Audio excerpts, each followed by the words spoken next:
très bon. C'est très bon. Oui, là. Oui, très bon. Croustillant, chaud. Rien à voir avec les choses que... C'est quoi à côté là? À côté, là, c'est quoi? La carte de visite. Hmm. Il y a une carte de visite. Mais c'est pas une carte de visite. Et puis il y a quelque chose comme un cake. Ah, comme un... Un cake. Laissez-moi voir. Ah, Je crois d'accord. que vous vous trompez. Beignet. C'est mais bon. sinon, c'est pas quoi, moi je cherche. Où sont passés mes papiers? Je sais pas. Docteur Larry est là. Bonjour, On docteur. n'est rien sans son bord, hein. Mais va juste regarder juste en face de... Non, c'est quoi? Voici qui est en train de ne rien être sans mon bord. Vous cherchez quoi, le globe, Mon bord. voyez? Docteur, ça va? Bonjour. Donc c'est surtout pas mon bord. Jason a prédit le blanc et finalement, bon, c'était trop facile. Trop facile, hein? Ah oui, Vous oui, êtes en oui. blanc ce matin, toujours? Comme immaculé, complètement. Bonjour Sandra Péniel, le grand commandant Jason, bonjour, et à tous ceux qui nous regardent ce matin. Docteur, vous êtes marié? Évidemment, D'accord. Depuis plusieurs années? 15 ans. 15 ans de mariage. Il est souvent arrivé que le docteur donne une gifle à sa femme?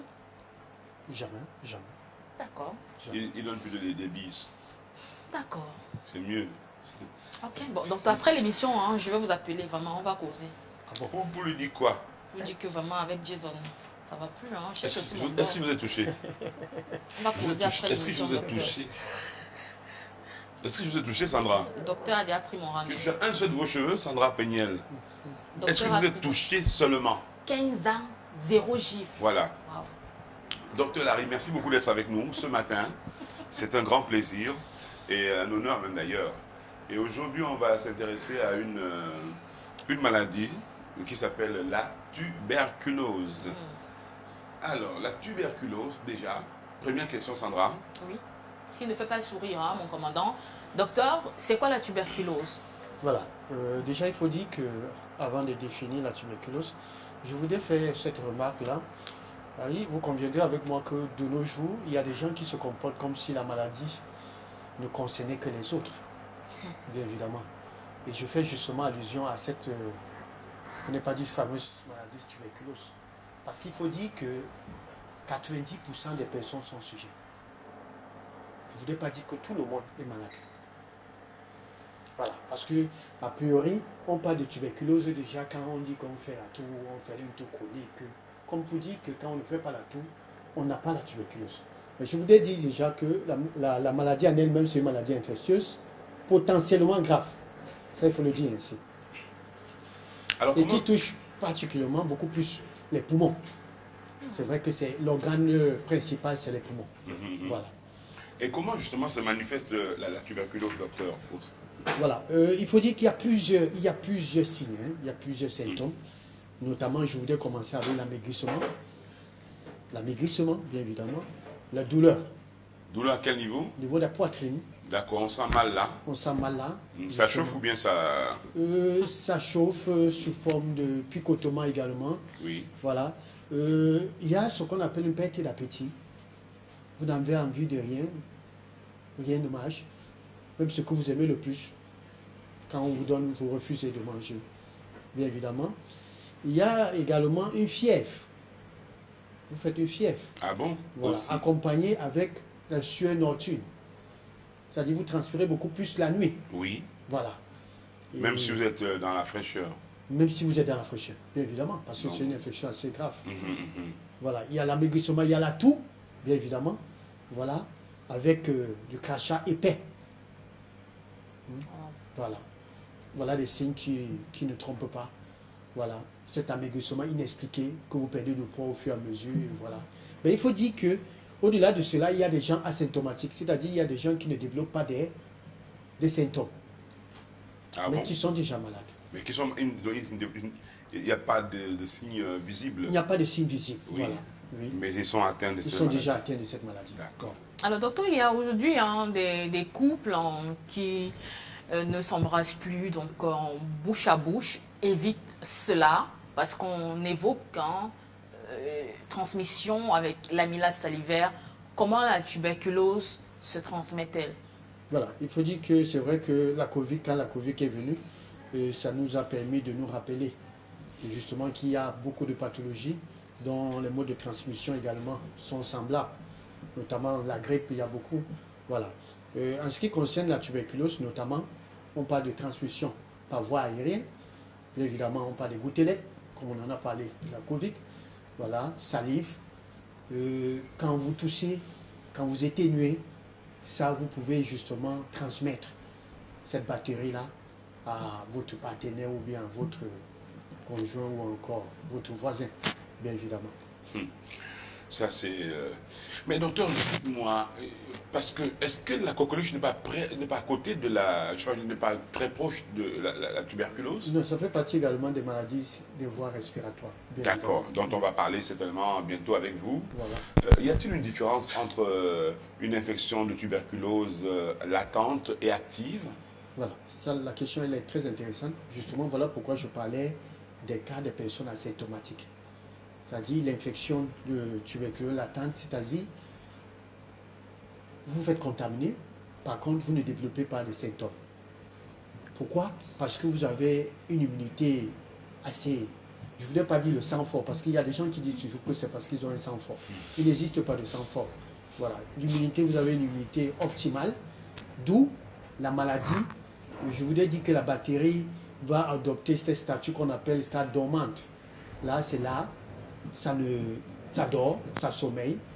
Maintenant, il va falloir une pathologie pour pouvoir réveiller. Voilà, cette bactérie qui était dormante, c'est-à-dire qui était inactive. Oui. En ce moment-là, il y a plusieurs facteurs qui peuvent justement réveiller cette stade latente. Maintenant, la stade, ce qu'on appelle active, notamment c'est ceux-là déjà qui font la maladie, dont les symptômes dont nous avons énumérés tout à l'heure, ils sont sujets déjà accompagnés, parce que j'ai oublié même de le dire, dans ces crachats-là, on pourra justement trouver des filets, des traces de sang. Voilà, quand c'est déjà évolué, vous toussez du sang, bien évidemment. Voilà. Docteur, des facteurs de risque. Voilà, justement les facteurs de risque nous entraînent pour ceux qui sont dans l'infection latente à développer la maladie, à faire la maladie. Bien évidemment, je voudrais commencer avec des personnes immunodéprimées. Nous avons quand on parle d'immunodéprimés, nous avons des personnes vivant avec le VIH, bien évidemment. Il y a des diabétiques. Vous savez, le diabète, c'est le sucre. Et il faut dire qu'en général, toutes les bactéries n'aiment pas le sucre. C'est-à-dire le sucre, c'est leur aliment phare. Alors, plus vous consommez trop de sucre, faites très attention parce que les infections, les bactéries, les microbes se prolifèrent davantage. Alors, nous avons les diabétiques. Nous avons également des personnes qui travaillent dans des milieux pas, je ne voudrais pas dire propres, sains. Notamment, vous allez constater, si vous allez du côté de PK8, si je me trompe, au niveau de la décharge, vous allez constater des gens qui travaillent là en longueur de journée. Il y a des gens qui travaillent également dans des endroits où, des carrières où il y a trop de poussière. Ça également, ça c'est des personnes aussi à risque. C'est vrai aussi qu'il y a un facteur génétique, bien évidemment, où l'immunité, dans ces familles-là, ils ont toujours une immunité beaucoup plus en baisse. D'où également, voilà, des facteurs, notamment à risque. D'accord. Mais peut-on traiter la tuberculose et combien de temps peut durer le traitement, docteur Larry? Oui, de nos jours, il faut dire que oui. Vous savez, à l'époque, les années faibles, quand vous avez la tuberculose, on commençait à prier pour vous. Ça, il faut le dire. Mais il faut dire que ce matin, pour ceux qui nous suivent, la tuberculose se traite. Pour ne pas dire à 98%. Ça, il faut le dire. Alors, avec tout ce que le gouvernement européen dit, le ministère tutelle déploie, parce qu'aujourd'hui, les médicaments même, je veux dire subventionnés, c'est assez, pour ne pas dire moins cher, je voudrais même dire gratuit. Voilà, en quelque sorte. Alors, quand vous êtes sujet, vous devrez normalement vous rendre à l'hôpital, ça c'est important. Et avoir cette lueur d'espoir parce que ça se soigne. Maintenant, la durée. La durée va dépendre également du degré de la maladie, bien évidemment, parce que pour vous qui retardez, c'est très dangereux. Mais en temps normal, de 6 à 8 mois, vous êtes guéri. Quand vous prenez bien, il faut dire à bien votre médicament, parce que quand vous commencez et que vous laissez, faites très attention parce qu'il y a la forme, ce qu'on appelle pharmaco-résistant. En ce moment-là, c'est très dangereux parce que quand bien même on va vous donner ces associations d'antibiotiques et chimio, ça ne fera rien. En ce moment-là, c'est très grave. Donc, le plus tôt serait le mieux. Et vous serez guéri. Je dis bien guéri, pas soigné. Vous serez guéri de la tuberculose. D'accord, bonne nouvelle. Hein. Alors, des aliments peut-être, docteur, à consommer quand on souffre de tuberculose. Voilà, vous allez constater justement Même que... préventif, même si possible. Hein. Oui, déjà ça se prévient. Ah, Ça se prévient et ça passe par quoi? C'est vrai qu'aujourd'hui, vaccination, quand on entend parler du vaccin, c'est tout le monde qui a peur. On ne veut plus se faire vacciner. Mais je vous l'ai dit, la meilleure prévention contre la tuberculose, c'est la vaccination. Pour vous les adultes, si vous ne voulez déjà penser à ces enfants-là, et avant l'âge de 3 mois normalement, quand l'enfant vient au monde, il faut faire vacciner l'enfant. D'ailleurs, il y a un programme de vaccination pour tous les enfants jusqu'à 1 an. Ça, il faut respecter. Ça n'a rien à y voir avec la Covid. Ça, parce qu'il faut le dire. Parce que je me suis confronté à une famille où le jeune homme est venu se plaindre pour me dire que mon beau-père dit qu'il ne veut pas le vaccin pour son petit-fils. Et ça, c'était vraiment un problème. Alors, et la fille de supporter son père. Et le père de l'enfant était vraiment, je ne sais pas, il était dessus et tout ça. Et pour lui, il se disait, mais comment est-ce que l'enfant va faire si l'enfant n'a pas le vaccin? Et le papa a lui dit, non, l'enfant est immunisé déjà, donc on n'a pas besoin et tout. Donc, je dis, faites très attention à la tuberculose. La prévention, c'est le vaccin. Il faut se faire vacciner, bien évidemment, et lutter contre les facteurs de risque dont nous avons énuméré tout à l'heure. D'accord, Voilà. d'accord. Ben, merci beaucoup, docteur Dari, d'être passé en dernier mot, dernier conseil, qui permettra peut-être de revenir sur d'autres formes de tuberculose, si on peut les énumérer rapidement. Voilà, les formes de tuberculose. Nous avons aussi, ça peut attaquer les os, ça il faut le savoir, le cerveau également, l'enveloppe, le cœur également, la moelle épinière également. Ce que je voudrais dire comme conseil, c'est que faites très attention pour vous qui cherchez les enfants. Ça, il faut le dire. Parce qu'à priori, c'est vrai qu'on parle des poumons. Il y a des gens qui boivent également, les alcooliques là. Ça fait très attention parce que la tuberculose également est un facteur de risque pour la stérilité. Je ne voulais pas dire infertilité. L'une des complications, c'est l'infertilité. Alors faites très attention parce que la tuberculose touche tous les organes. C'est tout le corps qui est atteint. Alors, quand bien même vous cherchez les enfants et que vous ne trouvez pas et qu'on a fait tous les examens susceptibles de faire, pensez également à ce test-là. Ça, c'est important.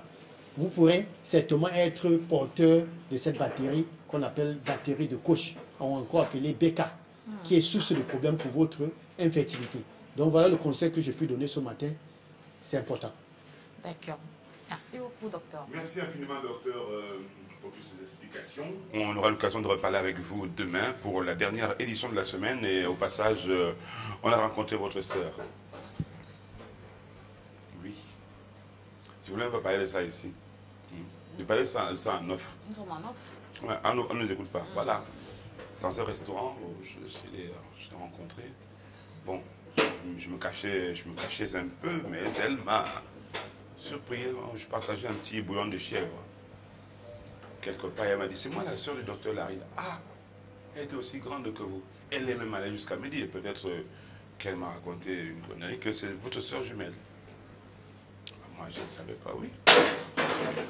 Ah, c'est sûr que c'est un mensonge parce que je vois que tout tombe quand elle dit ça. Non, mais j'ai une soeur jumelle. Ah, c'est elle donc. C'était pas un mensonge. C'est elle, oui, elle est venue. Je suis jumeau avec une fille. Et voilà, j'ai rencontré cette fille-là. Comme je vous le disais, je ne raconte pas les conneries, heureusement. Mais j'étais seul, hein, Sandra. Donc j'étais dans un restaurant où on mange du bouillon de chèvre bien pimenté et tout. J'étais en train d'être à la fin de mon... Un homme marié qui mange dans les restaurants. Non, c'était... C'était donc vraiment un repas pas Il ne rationne pas chez lui, il mange dans les restaurants. Elle était... Non, je sais pas. Sandra, vous faites...